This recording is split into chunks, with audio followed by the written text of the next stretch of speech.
Pemirsa, terima kasih Anda masih bersama kami di Anyus Malam. Pemirsa, KPK menetapkan 2 tersangka dugaan kasus korupsi pembangunan jalur kereta api di lingkungan Direktorat Jenderal Perkeretaapian Medan, Sumatera Utara.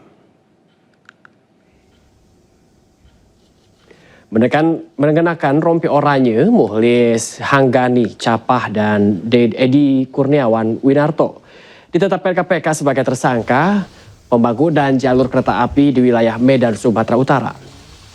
Keduanya adalah mantan pejabat pembuat komitmen atau PPK di Balai Teknik Perkeretaapian periode 2021 hingga 2024. KPK menyatakan keduanya terlibat kasus suap proyek pembangunan dan pemeliharaan jalur kereta api di Sumatera, Jawa, dan Sulawesi di Kementerian Perhubungan. Mulis dan Edi juga diduga mengatur untuk memenangkan lelang proyek penggarap jalur kereta. Keduanya telah ditahan di Rutan Kelas 1 Jakarta Timur. Adapun konstruksi perkaranya adalah sebagai berikut. Terdapat beberapa perbuatan pengkondisian yang dilakukan oleh MHC beserta staf yang membantunya terkait paket-paket pekerjaan yang menjadi kewenangan sebagai PPK. Jadi PPK memiliki kewenangan dalam pengkondisian dalam paket-paket pekerjaannya. Salah satunya perbuatan penyimpangannya itu pengkondisian. Seharusnya itu tidak terjadi.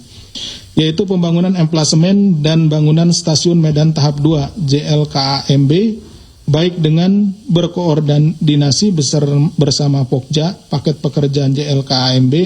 Informasi lainnya pemirsa, rapat pimpinan nasional Kadin Indonesia 2025 memasuki hari kedua dengan agenda inti yang melibatkan sejumlah menteri dan pemangku kepentingan strategis. Forum ini menjadi ruang konsolidasi dunia usaha untuk mendorong inovasi produktivitas dan perluasan lapangan kerja.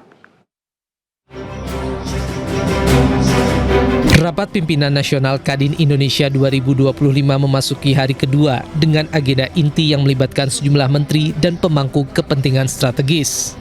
Rapimnas Kadin tahun 2025 mengusung tema gotong royong dunia usaha untuk memperluas lapangan kerja dengan menekankan pada inovasi produktivitas investasi dan perdagangan. Memasuki hari utama, Rapimnas menggelar 2 sesi pleno nasional dengan pemaparan dari Deputi Senior Gubernur Bank Indonesia, Wakil Menteri Pertahanan, dan Menteri Koordinator Bidang Perekonomian. 6 sesi paralel tematik juga digelar diikuti diskusi roundtable bersama 15 menteri, membahas kebijakan lintas sektor dan program prioritas nasional. Pada kegiatan Rapimnas hari ini turut dilakukan penandatanganan 5 MOU dan TKS bersama mitra nasional maupun internasional. Kadin Indonesia berharap rangkaian Rapimnas tahun ini tidak hanya menjadi seremonial, melainkan mampu melahirkan rekomendasi yang aplikatif realistis dan dapat segera diimplementasikan bersama pemerintah. Dari Jakarta, Jessica Winoto, Iriansyah Wahyudi, dan Laksana iNews melaporkan. Kamar Dagang dan Industri Indonesia mempertegas untuk berkomitmen untuk membuka ruang potensi perekonomian secara berkelanjutan, di mana Kadin Indonesia mendorong spirit gotong royong membangun perekonomian yang produktif. Kamar Dagang dan Industri Indonesia menggelar rapat pimpinan nasional atau Rapimnas 2025, di mana dalam Rapimnas ini Ketua Umum Kadin Indonesia Anindya Novian Bakri menegaskan fokus Kadin untuk saat ini membuka lapangan kerja dengan mengoptimalkan potensi-potensi ekonomi kreatif yang bisa menjadi sektor pertumbuhan yang cepat. Selain itu, Menko Bidang Perekonomian Erlangga Hartarto mengungkapkan bahwa pelaku usaha diharapkan mempersiapkan diri untuk mendorong kesejahteraan masyarakat pada tahun 2026 mendatang. Dengan foto bersama untuk tapi istilahnya goodwill itu adalah intellectual property, bahkan angkanya bisa berkali-kali lipat.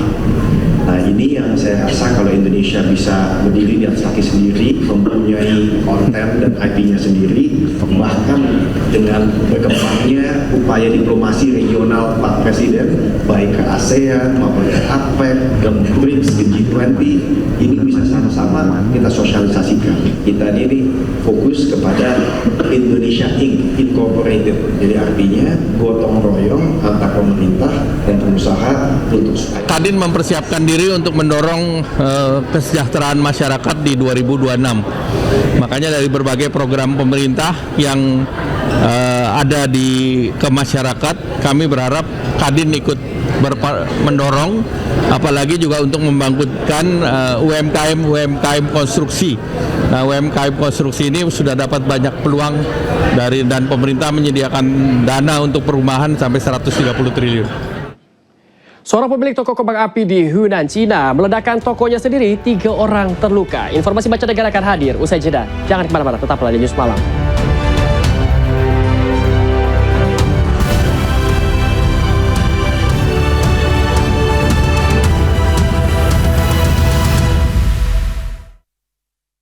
Pemirsa, seorang pemilik toko kembang api di Hunan, Cina meledakkan tokonya sendiri dan kemudian mengakhiri hidupnya.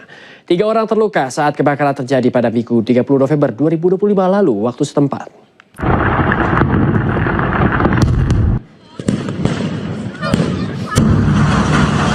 Sebuah toko kembang api di Provinsi Hunan, Cina terbakar hebat pada Minggu pagi kemarin waktu setempat. Ledakan yang dahsyat menerbangkan mobil-mobil yang terparkir di dekat toko tersebut. Bangunan 3 lantai yang menjadi lokasi toko kembang api hancur setelah ledakan pertama. Pihak berwenang menyatakan toko kembang api tersebut meledak dan percikan apinya mengenai beberapa orang yang melintas. Hingga kini polisi masih menyelidiki penyebab kebakaran dan investigasi di lokasi kejadian.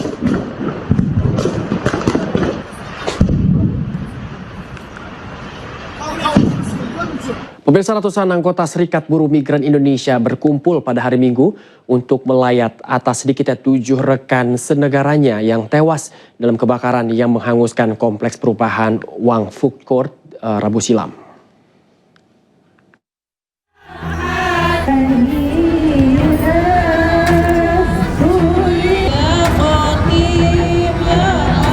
Serikat Buruh Migran Indonesia yang berada di Hong Kong menggelar doa bersama untuk korban kebakaran apartemen Wang Food Court. Para pekerja migran Indonesia membawa bunga serta mainan ke tugu peringatan darurat untuk mengenang para korban. Tidak hanya pekerja migran Indonesia yang berduka, warga Hong Kong juga ikut hadir dan mendoakan para korban kebakaran. Korban tewas akibat kebakaran apartemen telah meningkat menjadi 146 orang dengan sedikitnya 79 orang terluka, termasuk 12 petugas pemadam kebakaran. Juru bicara Serikat Pekerja Migran Indonesia mendesak pihak berwenang mendukung para penyintas yang kehilangan dokumen mereka dalam kebakaran itu. Some of the survivor, they don't have any document.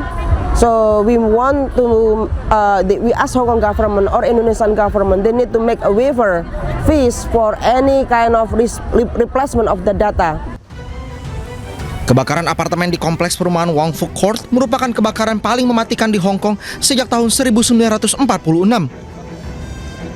Polisi menyelesaikan penggeledahan 4 dari 7 gedung yang terdampak, sementara pihak berwenang masih menyelidiki penyebab utama kebakaran itu.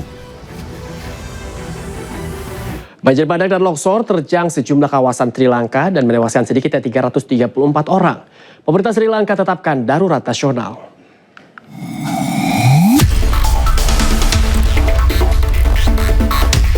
Banjir bandang dan longsor menerjang pasca siklon Ditwa melewati pesisir timur Sri Lanka.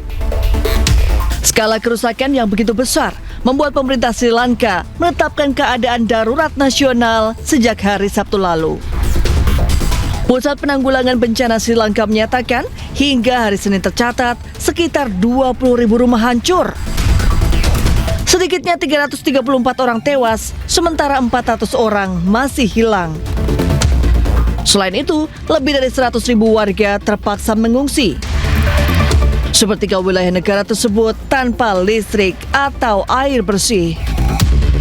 Presiden Sri Lanka, Anura Kumara Disanayake, menyebut bencana ini sebagai bencana alam paling menantang dalam sejarah Sri Lanka dan meminta bantuan internasional untuk membantu masyarakat terdampak.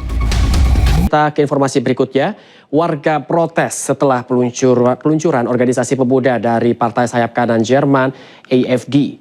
Polisi pun harus membubarkan massa dengan meriam air.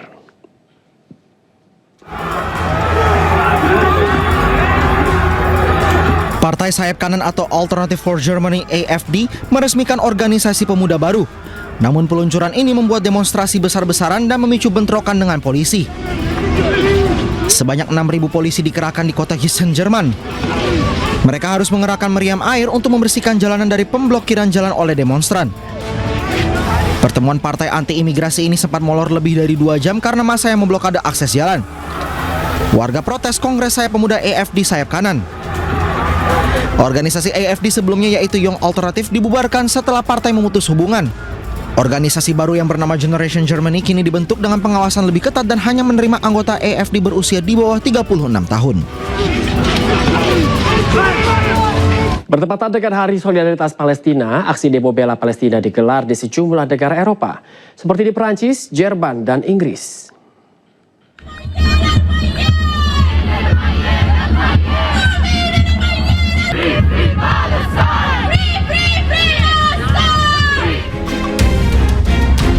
Ribuan demonstran berunjuk rasa di Berlin, Jerman pada Sabtu waktu setempat dalam demonstrasi besar pro-Palestina yang menandai Hari Solidaritas Internasional PBB terhadap rakyat Palestina. Para pengunjuk rasa membawa bendera Palestina dan spanduk bertuliskan Adili Netanyahu dan mengapa Jerman anti-Palestina saat mereka melakukan long march di kota Berlin.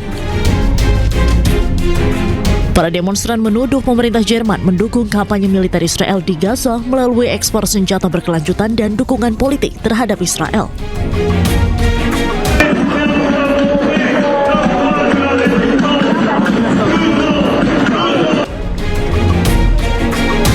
Sementara itu di Paris, Prancis, ribuan orang bergabung dalam unjuk rasa pro-Palestina.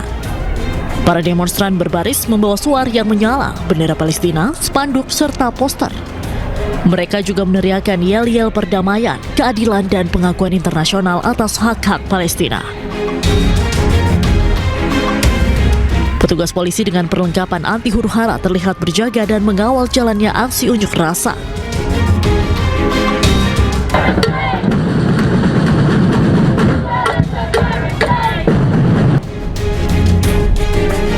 Di London, Inggris, ribuan orang bergabung dalam unjuk rasa untuk mendukung warga Gaza dan para aktivis sekaligus pelaku mogok makan yang dipenjara di Inggris. Para pengunjuk rasa meneriakan yel-yel sambil memegang spanduk bertuliskan keturunan penyintas Holocaust menentang genosida Gaza, dukung para pejuang mogok makan kami dan akhiri genosida.